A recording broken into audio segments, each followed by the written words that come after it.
காந்தரவ கண்ணடை சீட்டாக பறந்து பிறகு சொக்க வைக்க சொல்ல வைக்க பார்க்க பரவச காட்டு பேசும் வார்த்தையில் போதிகள் பாடி வானப்பாடி அப்படி இருக்கு நானும் வட திசையில் கணிகர் வீதியில் மிக பெரிய தாசி குடும்பத்தில் பெண்ணாக பிறந்தேன். மனோரஞ்சிதம்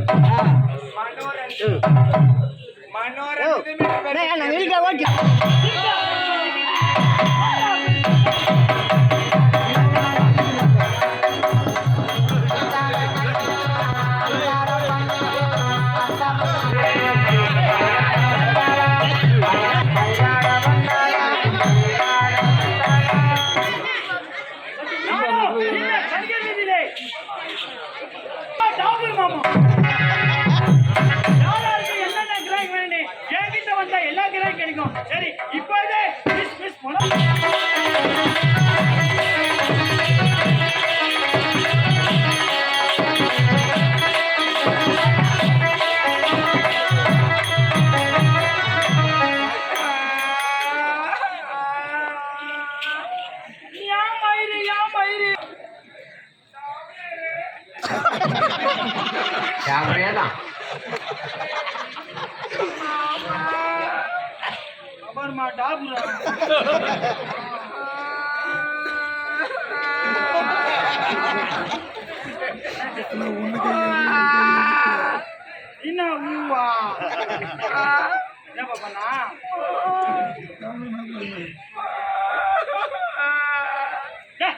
சொல்லுமா வரணுமா மாமா எத்தனையோ நாடு இருக்குது, எத்தனையோ ஊர் இருக்குது, எத்தனையோ கிராமம் இருக்குது. ஆமா இந்த ஊர்ல தானே குடி வச்சுட்டு போனேன். ஆமாமா சத்தியமா ஒரே ஒரு கிராக்கி கூட நான் அட்டன் பண்ணல மாமா. ஐயோ ஒரே ஒரு கிராக்கி கூட அட்டன் பண்ணலையா? ஒரே ஒரு குடிகார பசங்க கூட வர மாட்டேங்கிறானுங்க. ஆமா நம்முடைய தாய் கிராமம் தங்கமான ஊருன்னு தான் இந்த ஊர்ல உன்னை குடி வச்சுட்டு போனேன். மாமா நம்ம தாய் கிராமம் தங்கமான ஊரு தான். ஊரை பத்தி தானே சத்தியமா கூட சொல்லவே மாட்டேன் மாமா. வந்த உடனே அன்பான பேச்சு பணிவான குணம், வந்த உடனே அழகா அழைச்சிட்டு போட்டு ஆமா அரிசி உணவு பரிமாறினாங்க. ஆமாமா மாமா எந்த ஒரு குறையாத மாமா. சாப்பாட்டுக்கு எந்த ஒரு குறையுமே சொல்ல முடியாது. சாப்பாட்டுல எந்த குறையும் நம்ம தாய் கிராமம் தங்கமான ஊரு தான். சாப்பாட்டுல எந்த குறையும் உனக்கு. ஆனா இந்த ஊர்ல இருக்கிற ஆம்பளைங்க சமமா வார்த்தை நம்மளை நம்பி தானே வந்துக்கிறாய்வா.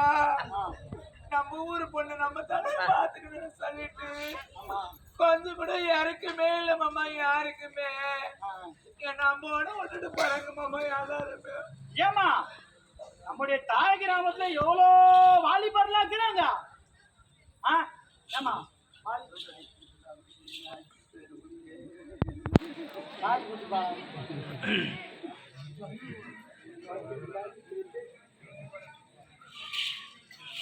வாலிபாலா? வாலிபால் இல்ல ஃபுட்பால் மாமா. வாலிபர்மா இந்த ஊர் வாலிபர்களா? ஆமா ஆமா. எங்க மாமா சின்ன பசங்க இருக்கிறாங்க. எங்க அண்ணுக்கு எல்லாம் வயசானவங்களா தான் தெரிறாங்க. வயசான கட்டிக்கு தான் இருக்குதுங்க. ஆமா மாமா. என்ன பண்றது மாமா? என்னம்மா நான் தெரியாம தான் கேக்குறேன். ஏன் என்னாச்சு? வெளிநாட்டுக்கு போய் 3 மாசம் கழிச்சு வரீங்களே. ஆமா. வெளிநாட்டுல இருந்து ஏதாச்சும் கையோட கிராக்கி பிடிச்சிட்டு வந்துருந்தீங்கன்னா நான் ரொம்ப சந்தோஷப்பட்டிருப்பேன். வெளிநாட்டுல இருக்கிற பசங்க எல்லாம் தமிழ்நாட்டு கிராக்கி விரும்ப மாட்டானுங்களாமா. என்ன மாமா சொல்றீங்க? ஆமா தமிழ்நாட்டுக்கு வந்து இந்த miss piece model one time attend பண்ணி பார்த்தாங்கன்னா ரெண்டாவது இங்கிருந்து போகவே மாட்டாங்க. போகவே மாட்டாங்க. எப்படி எப்படி கவனிக்கணும் அதனால அப்படி எப்படி கவனிக்கணுமா? ஏன் தெரியுமா? நாட்டா அதனால இருந்தாலும் நீங்க பாருங்க மாமா. சொல்லுமா. இப்பதான் வந்திருக்கீங்க. நீங்க வந்த நேரத்துல நான் கிராக்கி மேல கிராக்கி அட்டெண்ட் பண்ணமாமா. நீங்க என்ன பண்ணுவீங்க ஏது பண்ணுவீங்கன்னு தெரியாது மாமா. சரிமா. எனக்கு கிராக்கி உடனே வேணும். பந்தல போய் காத்துருக்கேன். கடமை கஸ்டமர் அட்டெண்ட் பண்ணி